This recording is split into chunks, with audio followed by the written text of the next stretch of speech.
जो चैप्टर है वो बेसिकली क्लास 9th के लिए है। हिस्ट्री का chapter lesson 2 socialism in Europe. समाजवाद जो है वो कैसे यूरोप में आया और उस पर जो रशियन रेवोल्यूशन जो रूस की क्रांति है उसके बारे में पढ़ेंगे। सबसे पहले हम कुछ विचारधाराएं पढ़ लेंगे, कुछ थॉट्स पढ़ लेंगे जिसके वजह से जो है यूरोप में ये चीज़ें आई, सोशलिज्म आया, जो बदलाव आए, लोग कैसे कैसे चीज़ें को मानते थे, इसके बारे में कुछ हम थोड़ा पढ़ लेते हैं। सबसे पहले लिबरल्स के बारे में पढ़ेंगे जिन्हें हिंदी में उदारवादी कहा जाता है, उदारवादी कहा जाता है।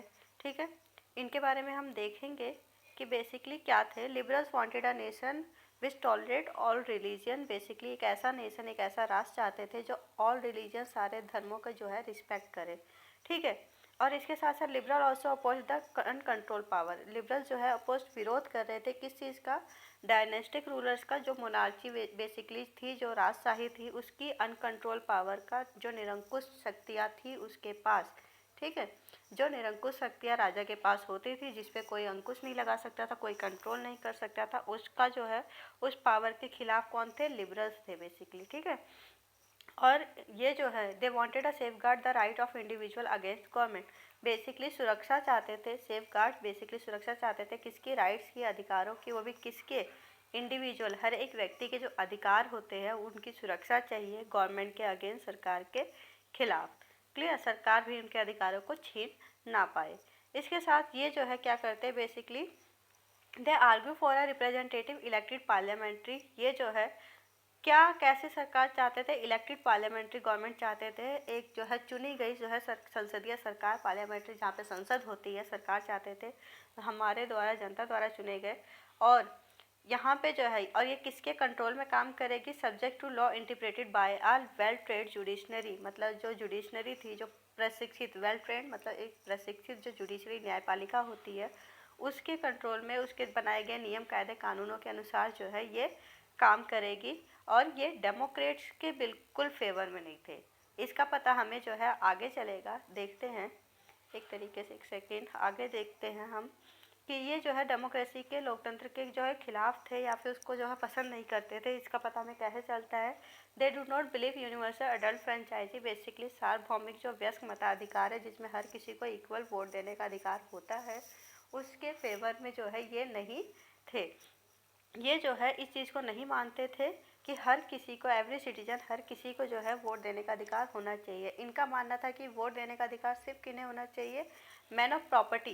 बेसिकली जो आदमियों के पास प्रॉपर्टी है, जिसके पास संपत्ति का अधिकार है, सिर्फ उनके पास जो है किसका अधिकार होना चाहिए, वोटिंग का राइट होना चाहिए। यहाँ तक कि they also did not want to vote for women. ये नहीं चाहते थे कि औरतों को वोटिंग का राइट मिले। क्लियर, ये सार्वभौमिक व्यस्क मताधिकार के खिलाफ ही थे। इसीलिए हमें पता चलता है कि ये डेमोक्रेसी जैसी चीज़ों पे जो है बल नहीं देते हैं। इसके हम आगे चलते हैं रेडिकल्स पे। रेडिकल जो है हिंदी में भी अगर मैं बात करूँ तो इन्हें रेडिकल ही कहा जाता है, सॉरी, रेडिकल ही कहा जाता है। एक सेकेंड, रेडिकल विचारधारा के लोग जो है वो क्या मानते हैं, इसके बारे में हम पढ़ेंगे आगे। वो मानते हैं radical wanted a nation which government was based on the majority of countries population. मतलब किसी भी देश की जो जनता है, मेजॉरिटी में, ज़्यादातर, बहुसंख्यक में जो है वो किस पार्टी को जो है या किस सरकार पसंद करती है, उसको जो है वहाँ पे शासन करने का अधिकार मिलना चाहिए। रेडिकल ये मानते हैं। बेसिकली डेमोक्रेसी में भी यही चीज़ होती है। ठीक है, और ये क्या, वुमेन सफरेट मूवमेंट को जो है वो सपोर्ट करते थे।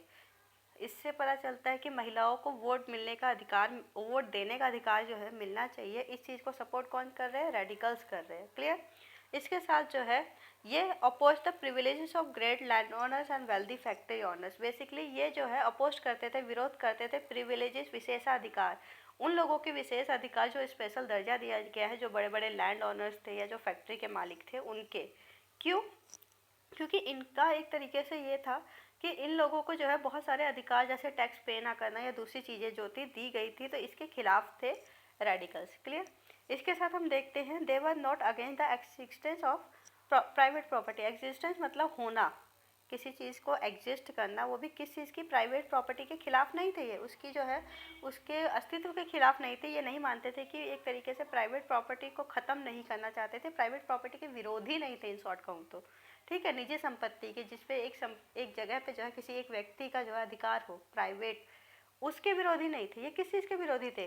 Concentration of property in hands of few, जो केंद्रीकरण हो जाता है, सकेंद्रण हो जाता है बेसिकली किसका, संपत्ति का कुछ ही हाथों में, कुछ ही लोगों के हाथों में वो चली जाती है। ये लोग जो है इसके खिलाफ होते थे। क्लियर? जैसे कि अगर मैं इंडिया की बात करूँ तो अंबानी या टाटा बिरला के पास बहुत ज़्यादा संपत्ति है, तो संपत्ति का क्या कुछ हाथों में वो सिमट के रह गई है, तो ये इसके खिलाफ थे। निजी संपत्ति होनी चाहिए, इनका मानना ये था, लेकिन कुछ ही लोगों के हाथ में ज़्यादातर संपत्ति नहीं होनी चाहिए। ठीक है, इसके आगे हम पढ़ते हैं। कंजर्वेटिव, रूढ़िवादी जो है वो कौन थे बेसिकली? रूढ़िवादी ऐसे लोगों को कहा जाता है जो रूढ़ी, एक वो वर्ड है ना, रूढ़िवादी बेसिकली जो रूढ़ हो चुकी है, जो पुरानी चीज़ें जो है वैसी की वैसी बनी हुई है, वो उनमें बदलाव लाना नहीं चाहते हैं। ठीक है, इन लोगों को क्या कहा जाता है? रूढ़िवादी कहा जाता है। रूढ़ का मतलब क्या है? जो चेंज ना हो जाए। ठीक है, पुरानी परंपराएं वगैरह, उन्हीं चीज़ों को जो है वे मानने में जो है फेवर करते हैं, उन्हीं चीज़ों को पसंद करते हैं। अब अगर मैं बात करूँ 18th सेंचुरी की, तो उस समय जो है आइडिया ऑफ चेंज, बदलाव के खिलाफ ही थे। ठीक है, सीधी सी बात है, मैंने बोला कि पुरानी ही चीज़ों को मानते हैं तो बदलाव से तो वो चीज़ें हट जाएंगी। तो ये क्या थे? आइडिया ऑफ चेंज, बदलाव का जो विचार है उसके खिलाफ थे, अपोस्ट कर रहे थे। ठीक है, पर 19th सेंचुरी तक आते आते इन्हें ऐसा लगा कि सम चेंजेस वर इनएविटेबल, आवश्यक है, ज़रूरी है। ठीक है, जिसकी वजह से फ्रेंच रेवोल्यूशन के बाद हम देखते हैं कि इन्होंने जो है अपने ओपन देयर माइंड्स, अपने जो दिमाग को एक तरीके से कहते हैं ना, खोला।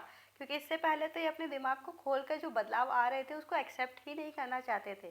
तो इन्होंने अपने दिमाग को खोला, एक तरीके से कहते हैं ना, मेंटोस के जो है दिमाग की बत्ती जलाई, तो दिमाग की बत्ती जलाई और नीड फॉर चेंजेस, इन्होंने माना कि हमारे जो समाज है वहाँ पे जो चेंजेस है, जो बदलाव है, उसकी ज़रूरत है।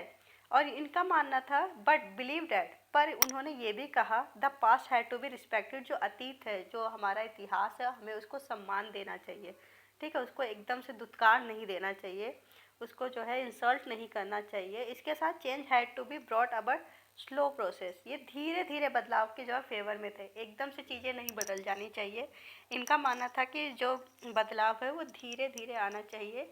जैसे कि एक सिंपल सा एग्जांपल है कि एक नई, हमारे यहाँ जो है, अगर मैं इंडियन कल्चर की बात करूँ तो यहाँ पे जो बहुएं होती हैं उनको जो है, जो एक तरीके से वेस्टर्न ड्रेसेस है वो अलाउ नहीं किया जाता है। लेकिन अगर एक रूढ़िवादी विचारधारा के पहले लोग होंगे, अगर 18th सेंचुरी के लोग होंगे, उस टाइम के लोग क्या कहते हैं कि उसे जो है साड़ी ही पहननी है, चेंजेस लाने ही नहीं है। ठीक है, लेकिन अगर जो 19th सेंचुरी के बाद वाले रूढ़िवादियों की बात करेंगे तो वो कहेंगे धीरे धीरे बदलाव आना चाहिएगा, साड़ी की जगह फिर सूट, फिर जो है जीन्स या कुर्ता, उसके बाद जो है चेंजेस आए, तो स्लो प्रोसेस में धीरे धीरे बदलाव, एकदम से नहीं। ठीक है, एकदम से वेस्टर्न ड्रेसेस में ना आना। क्लियर? अब हम आगे देखते हैं सोशलिज्म पे, समाजवाद जो है बेसिकली उसकी बात करेंगे। समाजवाद की बात करेंगे। समाजवाद में जो है बेसिकली क्या था, ये वो लोग थे जो किसके खिलाफ थे? प्राइवेट प्रॉपर्टी के खिलाफ थे। समाजवादियों की बात करेंगे, समाजवाद की बात करेंगे तो ये लोग क्या थे? Socialist against the private property, निजी जो संपत्ति होती है किसी भी एक जगह पे, जब एक ही इंसान का मालिकाना हक हो जाता है, वो उसकी प्रॉपर्टी मानी जाती है, तो वो प्राइवेट प्रॉपर्टी कहलाती है। ठीक है, निजी संपत्ति। तो सोशलिज्म या समाजवादी जो है उसके खिलाफ थे। उनका मानना था कि देशों, वो देखते थे it as the root of all social ill at the time, basically जितनी भी सामाजिक बुराइयाँ, सोशल इलनेस है, उन सब की रूट में, जड़ में क्या है? प्राइवेट प्रॉपर्टी है। इसी वजह से वो इसको बहुत बुरा मानते थे। उनका मानना था कि समाज में जितनी भी समस्या है, जितनी भी प्रॉब्लम्स है, वो सारी सिर्फ और सिर्फ इसीलिए है कि प्राइवेट प्रॉपर्टी का कॉन्सेप्ट है, निजी संपत्ति का जो कॉन्सेप्ट, जो विचार है, उसे ख़त्म कर देना चाहिए। संपत्ति एक व्यक्ति के हाथों में नहीं रहनी चाहिए। क्लियर? इनका मानना था कि जो इंडिविजुअल्स होते हैं, जो व्यक्ति होते हैं, वो प्रॉपर्टी को ऑन या जो है एक तरीके से कमा तो लेते हैं और इसके साथ उद्योग लगाते हैं, दूसरों को एम्प्लॉयमेंट देते हैं, बट उनका जो कंसर्न होता है उस प्रॉपर्टी से, वो सिर्फ और सिर्फ पर्सनल गेल, खुद अपने फ़ायदे के लिए ही वो जो है उस संपत्ति में इन्वेस्टमेंट करते हैं।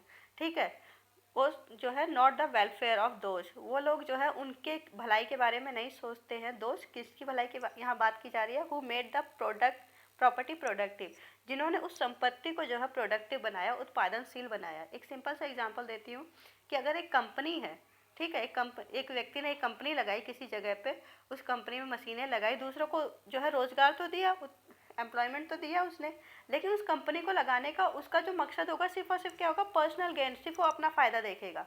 क्लियर। वो ये नहीं सोचेगा कि दूसरों की भलाई हो, उससे वेलफेयर हो, ठीक है। भले उसमें काम करने वाले, उसको जो प्रोडक्टिव, उस वहाँ पे उत्पादन करने वाले कौन होते हैं? मजदूर होते हैं, वर्कर्स होते हैं, ठीक है। एक तरीके से वर्कर्स वहाँ पे काम कर रहे हैं, लेकिन वो उनके बारे में नहीं सोचेगा। क्लियर। नेक्स्ट आते हैं, so if society as a wall rather than single individual. उसका मानना था कि सोसाइटी के हाथ में जो है सारी जो है पावर होनी चाहिए, सिंगल इंडिविजुअल के कंट्रोल में प्रॉपर्टी नहीं होनी चाहिए। तब जो है हम सोशल इंटरेस्ट, समाज की भलाई के बारे में बात कर पाएंगे, उस पर ध्यान दे पाएंगे, अटेंशन दे पाएंगे। क्लियर। इसके साथ साथ सोशलिस्ट ने इस काम के, इस बदलाव के लिए, इस चेंजेस के लिए बहुत बड़ी एक तरीके से कैंपेन चलाई, मुहिमें चलाई थी, ठीक है। आगे हम पढ़ेंगे नेक्स्ट कोऑपरेटिव पे जो है पढ़ेंगे। कोऑपरेटिव्स को जो है हिंदी में क्या कहा जाता है? सहयोगात्मक कहा जाता है बेसिकली। सहयोगात्मक या सहायक जो इसमें वो कहा जाता है, जिसमें एक ही जो है एक तरीके से प्राइवेट संपत्ति एक व्यक्ति की नहीं होती है, उसमें कुछ लोगों का ग्रुप उसमें काम करता है। इसका कॉन्सेप्ट क्या है, पहले मैं कॉन्सेप्ट बता देती हूँ। Basically this cooperatives were the association, this cooperative जो है वो क्या करते हैं? एसोसिएशन ऑफ पीपल्स, कुछ लोगों के एसोसिएशन, ग्रुप बना लेते हैं, जो क्या करते हैं? वो प्रोड्यूस गुड टुगेदर। ये लोग जो है सामान को जो है उत्पादित एक साथ करते हैं, टुगेदर मतलब गुड से टुगेदर, सामान का उत्पादन एक साथ करते हैं। डिवाइड द प्रॉफिट, और प्रॉफिट जो भी होगा उसको डिवाइड कर लेंगे, किसके आधार पे? According to the work done by members, जिस व्यक्ति ने जितना काम किया होगा उसके अकॉर्डिंग ये प्रॉफिट को आपस में डिवाइड कर लेंगे। क्लियर। ये जो एक तरीके से सोच थी, इसको जो है न्यू हार्मनी इन इंडियाना का नाम दिया गया था। इसको रॉबर्ट ओवन लेकर आए थे, ठीक है। इन्होंने एक कोऑपरेटिव कम्युनिटी बनाई थी सबसे पहले, जिसका नाम न्यू हार्मनी इन इंडियाना रखा था, और ये कहाँ के थे? यूएसए के थे। क्लियर। और इनका मानना क्या था कि कोऑपरेटिव जो है अकेले जो है, एक व्यक्ति जो है अकेले स्टार्ट कर रहा है ना, तो अकेले जो है इतनी बड़े तादाद में बदलाव नहीं ला सकते हैं। इसीलिए इन्होंने गवर्नमेंट से इसको इनकरेज करने की बात की थी कि कोऑपरेटिव जैसी चीज़ें जो है इसको इनकरेज कौन करेगा? गवर्नमेंट करेगी। क्लियर। और फ्रांस में जो है यही चीज़ लेकर आए थे लुई ब्लांक। बेसिकली वो भी चाहते थे कि जो गवर्नमेंट है वो इन कोऑपरेटिव सोसाइटीज़ को जो है वो कैपिटलिस्ट सोसाइटी से बदल दे। कैपिटलिस्ट सोसाइटी का मैं मतलब आपको बता देती हूँ कि एक पूंजीवादी जो समाज होता है, जहाँ पे एक डायलॉग चलता है ना, ना बाप बड़ा ना भैया, सबसे बड़ा रुपया। तो जो पूंजीवादी समाज है, जहाँ पे सबसे बड़ा क्या है? रुपया है। उससे बदल देना चाहिए किसको? कोऑपरेटिव सोसाइटी को। कैपिटलिस्ट मतलब पूंजीवादी जो विचारधारा, उसको हटाकर हमें कोऑपरेटिव विचार के जो है उनको लेकर आना चाहिए। क्लियर। अब हम आगे चलते हैं। कम्युनिस्ट जो है बेसिकली विचारधारा को हम पढ़ते हैं, जिसे साम्यवादी विचारधारा या साम्यवादी विचारधारा भी कहा जाता है, ठीक है। कम्युनिस्ट जो है बेसिकली ये विचार जो है कार्ल मार्क्स ने जो है दिया था, और इन्हीं के नाम पे इसी विचार को जो है मार्क्सवादी विचारधारा भी कहा जाता है। क्लियर। इसको हटा देती हूँ मैं थोड़ा सा। अब देखते हैं कि विचारधारा जो है कार्ल मार्क्स ने दी थी, और फ्रेडरिक एंजल्स उनके साथ मिलकर, इन्होंने दोनों ने मिलकर जो है कम्युनिस्ट विचारधारा दी थी, और इसी की वजह से इसे मार्क्सवादी विचारधारा भी कहा जाता है। इनका मानना था, ये जो है marks argued that industry society was capitalist. Industrial society का मतलब औद्योगिक जो समाज है, जहाँ पे उद्योगों को ज़्यादा जो है जो बढ़ावा दिया जा रहा है, उद्योग फल फूल रहे हैं, वो कैसी सोसाइटी है? वो कैपिटलिस्ट पूंजीवादी सोसाइटी है।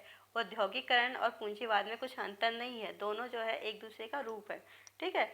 इसके साथ कैपिटल, उन्हें ऐसा लगता था कि capitalist on the capital invested, basically जो पूंजीवादी है वो पैसों का, कैपिटल को जो है इन्वेस्ट करते कहाँ पे? फैक्ट्रीज में। एंड द प्रॉफिट ऑफ, और जो प्रॉफिट होता है वो सिर्फ और सिर्फ किसको मिलता है? Capitalist was produce by worker. Profit produce कौन करता है? वर्कर्स करता है, लेकिन मिलता किसको है? कैपिटलिस्ट को मिलता है, ठीक है। द कंडीशन ऑफ वर्कर, जो वर्कर्स की कंडीशन है, हालात है, could not improve as long as this profit was accumulate by private property capitalist. Basically जो मजदूरों की, वर्कर्स की स्थिति है, कंडीशन है, वो इम्प्रूव नहीं होगी तब तक जब तक ये प्रॉफिट किसको मिलता रहेगा? प्राइवेट प्रॉपर्टी वाले जो पूंजीवादी लोग हैं उनको मिलता रहेगा। क्लियर। इसके साथ हम आगे बढ़ते हैं। Workers had to overthrow capital. उनका मानना था कि वर्कर्स को जो है ओवरथ्रो, उखाड़ के फेंक देना चाहिए। कौन सी व्यवस्था को उखाड़ना चाहिए? कैपिटलिज्म को जो है उखाड़ के फेंक देना चाहिए। एक ऐसी व्यवस्था जहाँ पे रूल कर रही है, शासन कर रही है प्राइवेट प्रॉपर्टी। क्लियर। जहाँ पे पूंजीवादी व्यवस्था जो है वो हर किसी के दिमाग में चढ़ी हुई है, उसी के अनुसार जो है सारे काम हो रहे हैं। तो इस जो शासन व्यवस्था है, जो कैपिटलिज्म की पूंजीवादी व्यवस्था है, इसको हटा देना चाहिए, ठीक है। इसके साथ मार्क्स को जो है ये विश्वास था कि कैपिटलिस्ट जो एक्सप्लॉइटेशन कर रहे हैं, जो शोषण कर रहे हैं मजदूरों का, वर्कर्स का, ये तभी जो है ख़त्म होगा जब वो जो है इस चीज़ को हटाएंगे, वो खुद विरोध करेंगे, वो खुद को आज़ाद करा सकते हैं, फ्री देमसेल्फ। जब वो खुद को आज़ाद कराएंगे तो वो बनाएंगे, कंस्ट्रक्ट करेंगे, बनाएंगे। क्या बनाएंगे? Radical society, socialist society. एक ऐसी जो है एक ऐसा समाज बनाएंगे जहाँ रेडिकलवादी विचारधारा भी होगी और सोशलिस्ट समाजवादी विचारधारा भी होगी। रेडिकल समाजवादी सोसाइटी समाज को बनाएंगे जहाँ पे इन दोनों विचारधाराओं की विशेषता के लोग पाए जाएंगे। ठीक है, जहाँ पे where all property was socially control, जहाँ पे सारी संपत्ति कौन कंट्रोल करेगा? समाज कंट्रोल करेगा, सोशली। ठीक है, और इस सोसाइटी का नाम क्या दिया था कम्युनिस्ट वालों ने? कम्युनिस्ट सोसाइटी दिया था। क्लियर, समझ आ गया? अब आगे हम चलते हैं कि basically he was convinced that worker was Triumph in the conflict with capitalist. Basically वो ये मानते थे कि वर्कर्स जो है एक दिन जो है कैपिटलिस्ट की जो व्यवस्था है उसको ख़त्म कर देंगे, उसको हरा देंगे, और कम्युनिस्ट सोसाइटी ही जो है फ्यूचर की जो है नेचुरल सोसाइटी है। ये कहते हैं ना कि नॉर्मल जो सोसाइटी होगी फ्यूचर में वो कौन सी होगी? कम्युनिस्ट सोसाइटी ही होगी। ये हमारा भविष्य है। ये किसका मानना था? कार्ल मार्क्स का मानना था। क्लियर, इसी वजह से इस विचारधारा को क्या कहा गया था? मार्क्सवादी विचारधारा भी कहा गया था। दो तरीके से क्वेश्चन आएंगे। ठीक है, या तो कम्युनिस्ट जो है विचारधारा पूछा जाएगा या तो आपको पूछा जाएगा मार्क्सवादी। तो दोनों की ही जो है पॉइंट्स है वो यही होंगे। क्लियर, आगे हम चलते हैं रशियन रेवोल्यूशन पे। रशियन रेवोल्यूशन के बारे में पढ़ने से पहले हम थोड़ा रसिया के बारे में पढ़ ले, रशियन एम्पायर के बारे में पढ़ ले। वैसे इसमें कोई खास क्वेश्चन बनता नहीं है, बनेगा भी तो शॉर्ट क्वेश्चन बनेगा 1 नंबर का। इसमें बेसिकली 1914 में जो है जॉन निकोलस सेकंड जो है वो रूल करता था। किस पे? रसिया पे भी रूल करता था, और इस एम्परर मतलब इसके पूरे साम्राज्य पे इसका कंट्रोल था। अब इसके एम्परर में का मतलब है कि रूस के अलावा भी उसके आसपास के देशों पर इनका कब्जा था। जैसे हम बात करते हैं फिनलैंड, लिथुआनिया, एस्तोनिया, कुछ पोलैंड के हिस्से, यूक्रेन, बेलारूस, ये सारे, मॉस्को, इन सब पे जो है इनका कब्जा था। ठीक है, और ये सारा जो है किसके कंट्रोल में? जॉन निकोलस सेकंड के कंट्रोल में आता था। और इनका जो एक तरीके से ये जो एरिया है ये बढ़ा हुआ था। सेंट्रल एशिया के कुछ स्टेट थे, जॉर्जिया, आर्मेनिया, अजरबैजान, ये सारी चीज़ें थी इनके जो है कब्जे में, सारी जगह थी। और इसके साथ साथ यहाँ पे जो रिलीजियस की बात की जाए तो मेजॉरिटी में कौन थे? अगर मैं रूस की सिर्फ बात करूँ, ठीक है, अगर मैं सिर्फ रसिया की बात करूँ तो वहाँ ऑर्थोडॉक्स क्रिश्चियनिटी चलती थी। ऑर्थोडॉक्स का मतलब क्या होता है? बेसिकली जो रूढ़िवादी होते हैं ना, जो पुरानी सोच के होते हैं, कट्टरपंथी जिसे कहा जाता है, कि जो रूल्स या जो कानून हमारे जो परंपराएं चलती आ रही हैं वो वैसे ही चलेंगे, उसमें कोई बदलाव नहीं होगा। चर्च ही सबसे ऊपर रहेगा, तो चर्च की ही बातें, पादरी की ही बातें सब मानेंगे, चाहे वो राजा ही क्यों ना हो। तो ये कौन सी विचारधारा है? ये ऑर्थोडॉक्स है। ठीक है, कट्टरपंथी पुरानी विचारधारा को जो लेके चलते हैं। Which had the grown out of Greek Orthodox church, और ये जो है किसके उसमें कहते हैं ना छत्र छाया में जो है फल फूल रहा था? ग्रीक ऑर्थोडॉक्स चर्च में।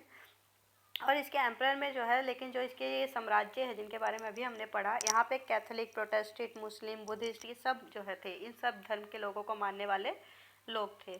अब आगे हम चलते हैं इकोनॉमिकल कंडीशन पे। बेसिकली जो आर्थिक स्थिति है वो कैसी थी, आर्थिक स्थिति के बारे में बात करते हैं हम। और आर्थिक स्थिति कहाँ की? रसिया की कैसी थी? ठीक है, इसके बारे में हम बात करेंगे तो देखते हैं at the beginning 20th century की बिगनिंग में, स्टार्टिंग में हम देखते हैं कि रसिया में ज़्यादातर जो कार्य होता था वो क्या? एग्रीकल्चर का कार्य होता था, खेतीबाड़ी का कार्य होता था, कृषि कार्य होता था, इन शॉर्ट कहा जाए। यहाँ तक कि इतनी ज़्यादा 85% जनसंख्या वहाँ की खेती कार्य में जुड़ी हुई थी, और इनकी जो है बहुत ज़्यादा मुनाफा खेती से होता था। ठीक है, इतना कि ये लोग जो है अपने यूज़ के लिए भी वो चीज़ें रखते थे, as for their own needs, अपनी ज़रूरतों को पूरा करने के लिए, और फिर एक्सपोर्ट कर देते थे, बाहर भेज देते थे ग्रेन्स को, मतलब जो अनाज उगाया जा रहा था। मतलब इनकी खेती क्या थी? बहुत ही फल फूल रही थी, बहुत ही अच्छी कंडीशन में थी। ठीक है, यहाँ पे इंडस्ट्रियल एरियाज बहुत कम उस समय देखने को मिलते हैं, सिर्फ 2 नाम आते हैं, सेंट पीटर्सबर्ग और मॉस्को।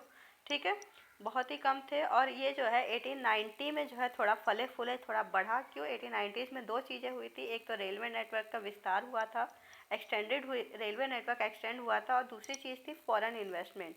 फॉरेन मतलब विदेशी निवेश जो है इंडस्ट्री में होने लगा था, इंक्रीज हुआ था, बढ़ा था, जिसकी वजह से जो है 1890s में जो है यहाँ पे उद्योगीकरण देखने को मिलता है। क्लियर, अब आगे पढ़ते हैं कि औद्योगिकरण के जो है उसका असर क्या हुआ था।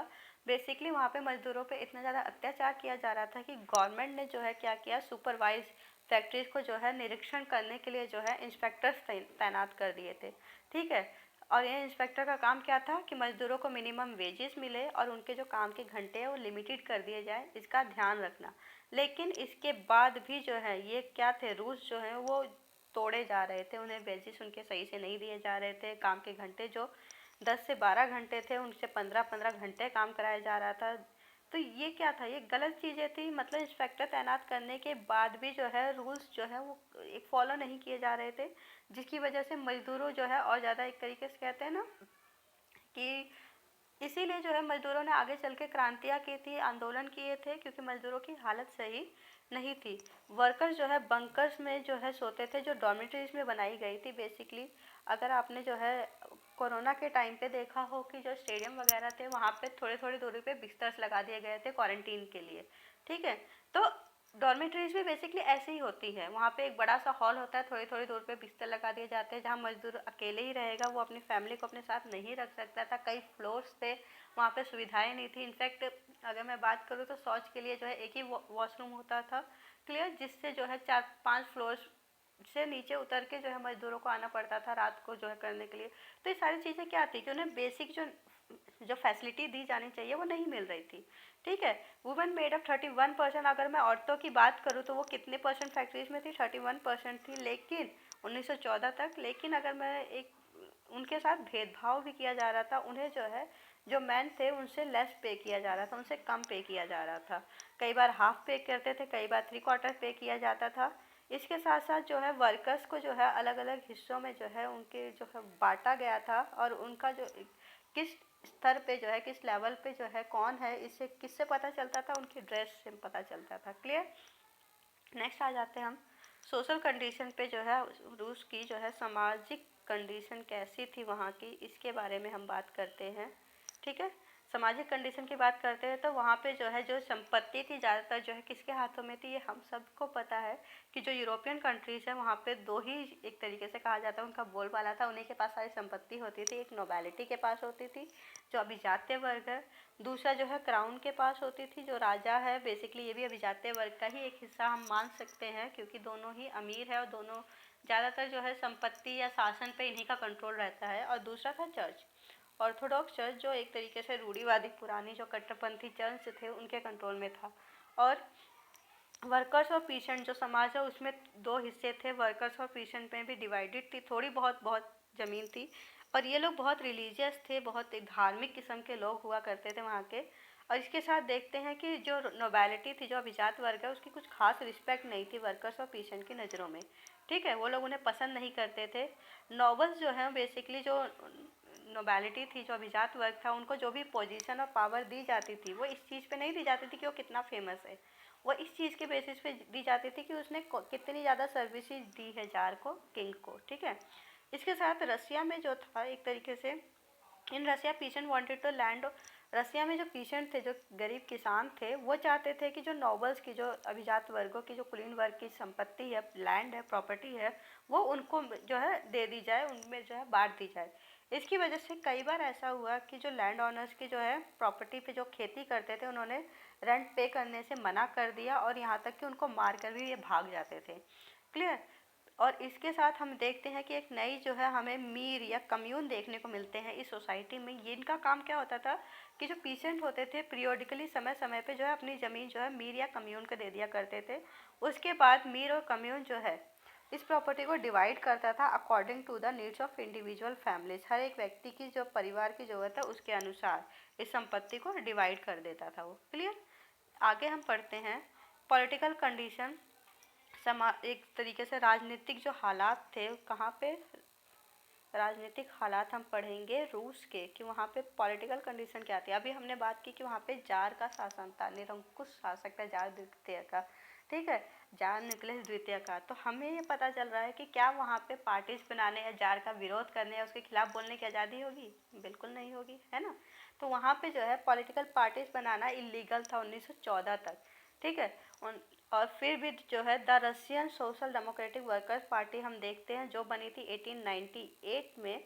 और ये जो है कौन से विचार पे बनी थी, मैंने पहले ही आपको 5 विचार पढ़ाए हैं। कौन से विचार पे बनी थी, सोशलिस्ट मतलब समाजवादी पे बनी थी, जो कार्ल मार्क्स के आइडियाज़ को जो है फॉलो करती थी, कम्युनिस्ट याद है। और ये जो है अपने विचारों का जो प्रचार प्रसार कैसे करते थे, न्यूज़पेपर जो है वर्कर्स को जो है और मोबिलाइज मतलब इकट्ठा करके जो है न्यूज़पेपर के जरिए स्ट्राइक्स आयोजित करते थे, ठीक है। इसके बाद हम देखते हैं कि सोशलिस्ट जो है, ये जो समाजवादी जो पार्टी है, ये ज़्यादातर कहाँ एक्टिव थी, कंट्री साइड में, मतलब गांव में ज़्यादा एक्टिव थी 19th सेंचुरी में। यहाँ वहाँ पर जो है दे फॉर्म द, इन्होंने एक और पार्टी बनाई, the revolutionary party, the socialist revolutionary party 1900 में बनाई। इस पार्टी का क्या काम था, this party struggle to peasant rights, ये जो है पीसेंट राइट्स मतलब जो गरीब किसान हैं उनके अधिकारों के लिए जो है स्ट्रगल करेगी, संघर्ष करेगी। And demanded that land belonging to nobles be transfer to peasant. उनका मानना था कि जो लैंड जो है किससे बिलोंग कर रही है, नोबल से, अभिजातियों से जो है बिलोंग कर रही है, जो अमीर किसान है उनसे, कुलीन वर्ग से बिलोंग करती है, उन्हें उनकी हिस्सेदार है, उसको कहाँ पे ट्रांसफ़र कर दिया जाए, जो गरीब किसान है उनको दे दी जाए। क्लियर। और यही हम डिमांड देखते हैं कि ऊपर जो है किसानों की भी थी। इसके बाद हम देखते हैं कि Lenin felt that pheasant were not one United group. Lenin नाम का जो है एक तरीके से जो इनका लीडर था, उसको ऐसा लगा कि जो पीसेंट है वो एक यूनाइटेड ग्रुप में नहीं है, मतलब एक ही जैसी हालात हर किसान की नहीं है। सम वर पुअर, कुछ पुअर है, अदर्स रिच, कुछ अमीर है, सम वर्कड एज लेबर, कुछ जो है दूसरों की ज़मीन पे काम कर रहे हैं एक मजदूर की तरह, उनके पास तो खुद की ज़मीन ही नहीं है कि वो किसान कहलाए, ठीक है। While others are capitalist who employed workers, और दूसरे जो है कैपिटलिस्ट पूंजीवादी हैं, मतलब उद्योग वगैरह है उनके थोड़े बहुत, जो दूसरे को जो है काम पे रखते हैं। तो पीसेंट जो है उनकी सिचुएशन जो है एक ही जैसी नहीं है ना। तो अब जो है लेनिन ने, जिसका नाम पूरा क्या था, व्लादिमीर लेनिन था, जिसको आपको याद रखना है, जिसने बाद में किसको लीड किया, who led the Bolshevik group, Bolshevik जो पार्टी बनी उसको लीड किया। Thought that the repressive society like the tsar Russia the party should be discipline, उन्हें ऐसा लग रहा था कि एक ऐसा समाज जहाँ पे जार जो है वो उनको जो है उनका दमन करना चाहता है, पार्टी को जो है डिसिप्लिन होना चाहिए, एक तरीके से अनुशासित होना चाहिए। और इसके मेंबरों को इसके जो मेंबर्स है उनकी जो एक कहते हैं ना क्वालिटी ऑफ इट्स मेंबर, इसके जो सदस्य सिर्फ वही होने चाहिए जिनको सच में ज़रूरत है, जिनको संघर्ष करने की ज़रूरत है, ठीक है। एक तरीके से गरीब किसान हो गए, ठीक है, वर्कर्स हो गए उनके लिए। और मैन सेविक जो दूसरा हिस्सा बना, क्यों, एक सेकेंड रुको। बेसिकली जो पार्टी थी रेवोल्यूशनरी पार्टी, ये जो पार्टी थी इसको दो पार्ट्स में इन्होंने डिवाइड कर दिया। एक बोल्शेविक पार्टी बनी, ठीक है, बोल्शेविक पार्टी बनी, जिसको लीड करने वाला कौन था, व्लादिमीर लेनिन था।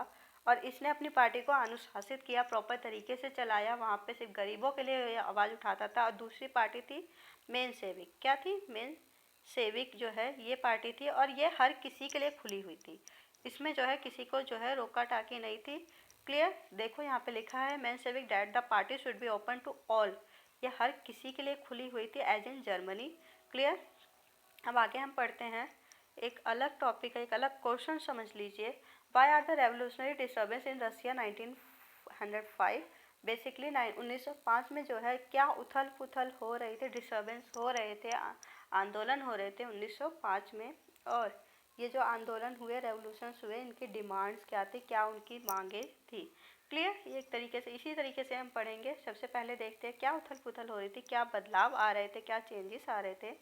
सबसे पहले रसिया वॉज एन ऑटोक्रेसी, बेसिकली वो एक राजतंत्र था, हम सबको पता है। वहाँ पे together with the social Democrats and social revolutionary, दो पार्टियाँ हम पढ़ चुके हैं ऊपर ही, जो सोशल डेमोक्रेट और सोशल रेवोल्यूशनरी थी, ये एक साथ काम कर रहे थे, किसके लिए, पीसेंट और वर्कर्स के लिए, मतलब गरीब किसान और मजदूरों के लिए काम कर रहे थे। 1905 में जो है डिमांड ऑफ कॉन्स्टिट्यूशन, उन्होंने 1905 में एक कॉन्स्टिट्यूशन, एक संविधान की डिमांड कर डाली। They were supported in the empire of the nationalist, और इन्हें जो है किसका सपोर्ट मिला है, बेसिकली नेशनलिस्ट का, जो राष्ट्रवादी थे, राष्ट्रवादी नेता जो पोलैंड में काम कर रहे थे, पोलैंड की आज़ादी के लिए राष्ट्रवादी नेता, सीधी सी बात है, आज़ादी के लिए काम करते हैं, तो जो पोलैंड में काम कर रहे थे उनका सपोर्ट मिला। और Muslim dominated areas, Muslim dominated areas by Jadids, basically वो जो मुस्लिम एरियाज़ जो डोमिनेट, बेसिकली जहाँ पे मुस्लिम ज़्यादा संख्या में थे, जिन्हें जदीदीस कहा गया है, उन्होंने भी जो है मॉडर्नाइज को जो है एक तरीके से इस्लाम के मॉडर्नाइज को जो है एक इस्लाम धर्म जो है उसके आधुनिकरण को सपोर्ट किया, और सोशलिस्ट को जो है सपोर्ट किया। ये जो आंदोलन चल रहा था इसको सपोर्ट किया, किन लोगों ने, नेशनलिस्ट ने, जदीदियों ने। क्लियर। इसके आगे हम देखते हैं कि 1904, बेसिकली 1904 में जो है वो क्या हुआ, Russian particular bad one for Russian workers, basically Russian worker, रूस के जो कामगार मजदूर हैं उनके लिए बहुत ख़राब टाइम था। क्यों था? Prices of essential good rose so quickly, rose का मतलब ऊपर जाना। जो उनकी ज़रूरत थी, एसेंशियल गुड्स की जो ज़रूरत थी, जिन चीज़ों की बहुत ज़्यादा ज़रूरत थी, जिसे हम बेसिक नीड कहते हैं, मूलभूत आवश्यकताएं कहते हैं, उनके जो प्राइसेस थे, जो रेट था, वो बहुत तेज़ी से बढ़ रहा था, ऊपर जा रहा था। ठीक है। द रियल वेजेस डिक्लाइन 20%, लेकिन जो उनकी तनख्वाह थी, जो वेजेस थे, वो 20% की दर से नीचे जा रही थी, कम हो रही थी। The members of workers association rose dramatically, basically इसी वजह से जो वर्कर्स एसोसिएशन के जो एक तरीके से लोग थे, वो ज़्यादा से ज़्यादा जो है बनाई जा रही थी, ज़्यादा से ज़्यादा जो है मजदूर संगठन बनाए जा रहे थे, ताकि वो अपने अधिकारों के लिए लड़ सके। क्योंकि जब प्राइस बढ़ेंगे और उनकी जो तनख्वाह कम होगी, तो उनके लिए जीवन जीने का जो एक तरीके से वो कहते हैं ना, क्या जीवन जीने का जो आधार है उनका, उनके जो एक पैसे मिल रहे थे तभी वो अपने जो है सरवाइव कर पा रहे थे, वो तो ख़त्म होता जाएगा। क्लियर। इसके साथ देखते हैं हम कि when 4 members of assembly of Russian workers, जब असेंबली ऑफ रशियन वर्कर एक जो है छोटा संगठन आप कह लो, पार्टी कह लो, ठीक है, इसके 4 मेंबर्स को जो है क्या किया गया, which had been form in 1904 में जो है ये असेंबली बनी थी, ये वर्कर्स का ग्रुप बना था 1904 में। इसके 4 मेंबर्स को क्या किया गया, डिसमिस कर दिया गया था। कहाँ से? पुतिलिव आयरन वर्क से, ये एक कंपनी का नाम है, यहाँ से इनको निकाल दिया गया, इनका काम ख़त्म कर दिया गया। बेसिकली इन्हें कह दिया गया कि आप काम पे नहीं आओगे। ठीक है। क्या हुआ था 1904 में? असेंबली ऑफ रशियन वर्कर्स के 4 सदस्य, 1904 के में जो पार्टी बनी थी असेंबली ऑफ रशियन वर्कर्स, उसके 4 सदस्यों को जो है पुतिलिव आयरन वर्क्स ने जो है काम से निकाल दिया गया। क्लियर। इसके बाद जो है over the next few days, कुछ ही अगले दिनों में जो है वर्कर्स ने जो है क्या किया था, वर्कर्स ने जो है स्ट्राइक कर दी। क्या किया?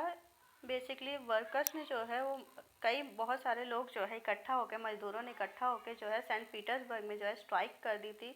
और उन्होंने जो है क्या कहा, उनकी डिमांड क्या थी? अब आपसे पूछते हैं। उनकी डिमांड का reduction in the working day, जो वर्किंग डेज है, जो काम करने के जो एक तरीके से टाइम है, उसको जो है कम किया जाए टू 8 आवर्स। उसको कितना टाइम कर दिया जाए? 8 घंटे जो है निश्चित कर दिया जाए। इंक्रीजेस इन वेजेस, अभी ऊपर बताया कि उनके जो वेजेस थे वो 20% की दर से नीचे गिर गए थे, तो उनकी दूसरी डिमांड क्या हुई कि जो वेजेस है उसको बढ़ाया जाए। क्लियर। और तीसरा, इम्प्रूवमेंट इन वर्किंग कंडीशन, मतलब जो काम करने के हालात है, जो डॉर्मेटरीज वगैरह में उन्हें रहना पड़ रहा था, उनके पास जो है अच्छी फैसिलिटीज़ नहीं थी, उसको सुधारा जाए।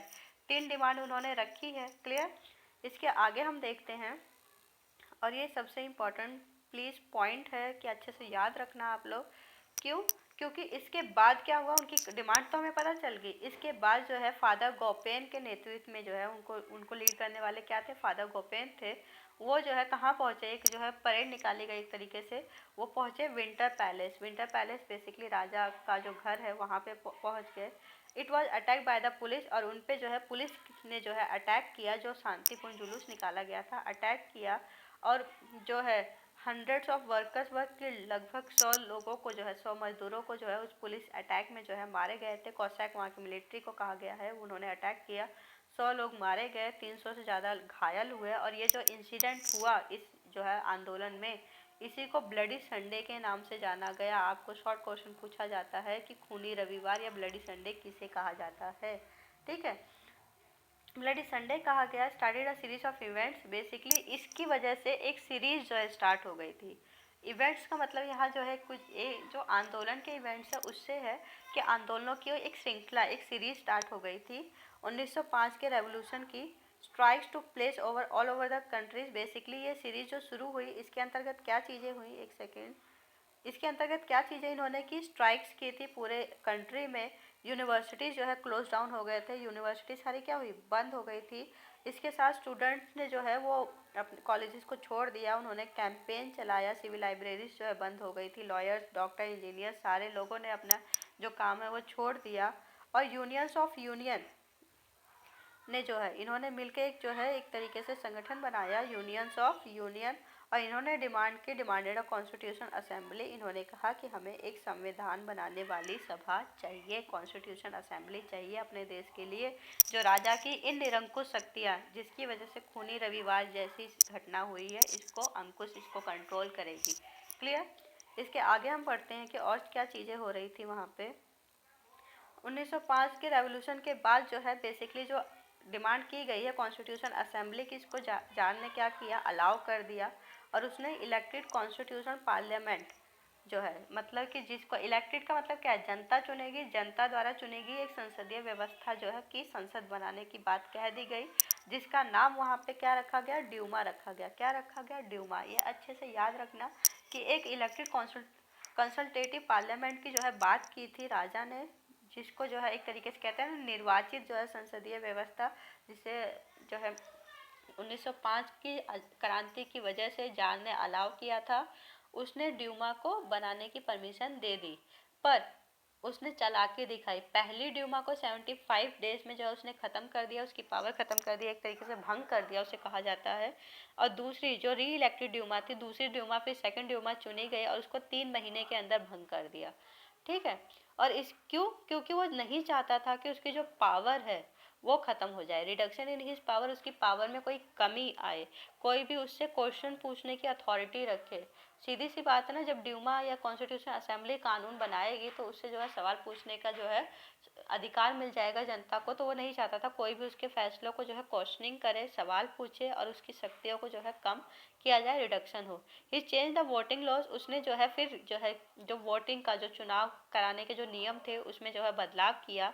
और तीसरी ड्यूमा में जो है कैसे लोग भर दिए, कंजर्वेटिव पॉलिटिशियन, जो पुरानी रूढ़िवादी विचारधारा के लोग थे, जो बदलाव पसंद नहीं करते हैं तेजी से, याद है, तो उन लोगों को जो है थर्ड ड्यूमा में चुना गया। उसने इस तरीके से बदलाव किया। क्लियर। अब आगे हम चलते हैं, फर्स्ट वर्ल्ड वॉर के बारे में पढ़ते हैं, जिसमें रसिया भी था एक तरीके से। 1914 में जो है वॉर हुई, दो यूरोपियन अलायंसेस बन गई। अलायंसेस का मतलब गठबंधन होता है, संगठन होता है, गुट होते हैं, ठीक है, ग्रुप्स जिसे कहा जाता है। और ये जो है वॉर किनके बीच में हुआ था, जर्मनी, ऑस्ट्रिया और तुर्की, जो सेंट्रल पावर या केंद्रीय धुरी या केंद्रीय शक्तियाँ कहलाई, एक ग्रुप तो ये है। दूसरा ग्रुप है फ्रांस, ब्रिटेन और रसिया, जिसे बाद में जो है इटली और रोमानिया भी इसमें शामिल हो गए थे। क्लियर। जिसे जो है मित्र राष्ट्र कहा गया। अब इसके आगे देखते हैं, each country had a global empire. Basically यहाँ पे जितने भी देश हैं, अगर हम 1914 की बात करें तो भारत क्या था, ब्रिटेन का गुलाम था, है ना। अब उस समय जो था एक तरीके से क्या बात की जा रही है कि हर एक देश के, और रशिया के भी अपने अलग अलग जो है उपनिवेश थे, हम ऊपर ही पढ़ के आए, पोलैंड वगैरह, लिथुआनिया, जितने भी पढ़े हैं हमने। तो इससे हमें क्या पता चलता है कि हर एक कंट्री का जो है ग्लोबल एम्पायर था, साम्राज्य था, मतलब इनके अपने अपने उपनिवेश थे, गुलाम देश थे, ठीक है, कॉलोनीज थी सारे देशों की। इसीलिए ये जो युद्ध हुआ, जब दो अलायंसेस में जो युद्ध हुआ था, वो सिर्फ यूरोप में नहीं रहा, ये सिर्फ यूरोप में नहीं लड़ा गया था, बल्कि यूरोप से बाहर भी लड़ा गया, आउटसाइड द यूरोप। क्यों, क्योंकि इनके जो उपनिवेश थे वो यूरोप से बाहर भी थे। अगर मैं बात करूँ एशिया की या अफ्रीकन कंट्रीज़ की, तो वहाँ पे भी इनके उपनिवेश थे। क्लियर। तो युद्ध जो है सिर्फ यूरोप में नहीं बल्कि उससे बाहर लड़ा गया, जिसकी वजह से इसे फर्स्ट वर्ल्ड वॉर का नाम दिया गया। वर्ल्ड वॉर का मतलब क्या, पूरे विश्व में ये युद्ध लड़ा गया। क्लियर। इसके आगे चलते हैं, the Russia in the war was initially popular. Basically war जो है बहुत ज़्यादा पॉपुलर हुई थी, बहुत ज़्यादा फेमस हुई थी। पीपल जो है वो जान निकोलस द्वितीय का साथ दे रहे थे। ये हम सबका नेचर ही है कि जब बात देश की आती है तो हम अपने राजा या अपने जो प्रधानमंत्री है उसको सपोर्ट करते हैं। युद्ध जैसे सिचुएशन में हम तब उसके खिलाफ नहीं बोलते हैं। वही चीज़ वहाँ पे हुई थी कि जार को जो है सबने सपोर्ट किया इस युद्ध में, क्योंकि उस समय देश की बात थी। Clear. As the war continue, जब वॉर कंटिन्यू हुई और आगे बढ़ गई थी, तो जार ने जो है ड्यूमा से कंसल्ट करने से, उसे सलाह मशवरा लेने से जो है मना कर दिया था, जिसकी वजह से जो आम जनता थी उसका सपोर्ट जो है जार खोने लग गया था। ठीक है। इसके साथ देखते हैं, अभी आप ऊपर पढ़ के आए हैं कि बेसिकली जर्मनी जो है वो रसिया के अपोजिट जो है ग्रुप में था, तो इसीलिए जो रसिया है वहाँ पे एंटी जर्मन सेंटिमेंट, मतलब गैर जर्मनी जो भावनाएं हैं वो बहुत ज़्यादा बढ़ गई थी, जिसकी वजह से सेंट पीटर्सबर्ग, आपको अगर याद हो तो वहाँ के औद्योगिक इलाकों में से पीटर्सबर्ग और मॉस्को यही एक इम्पॉर्टेंट था। तो पीटर्सबर्ग जो है वो एक जर्मन नाम था, और लोग इतने ज़्यादा जर्मनी से जर्मनी के खिलाफ हो गए थे कि उन्होंने पीटर्सबर्ग का नाम बदल के पेट्रोग्राद कर दिया। क्या कर दिया, सॉरी, पेट्रोग्राद कर दिया था उन्होंने उसका नाम बदल के। और जारीना, जो जारीना अलेक्जेंड्रा जर्मन ओरिजिन्स, बेसिकली जो जार की बीवी थी जारीना अलेक्जेंड्रा, वो जो है जर्मनी की थी।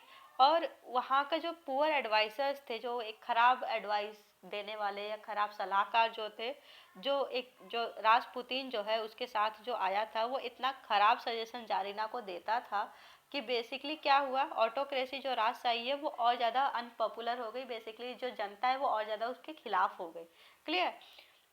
इसके साथ हम देखते हैं जो युद्ध हो रहा था इन वेस्ट आर्मीज, बेसिकली युद्ध दो उस पे हो रहा था, एक वेस्ट पे और एक ईस्ट पे।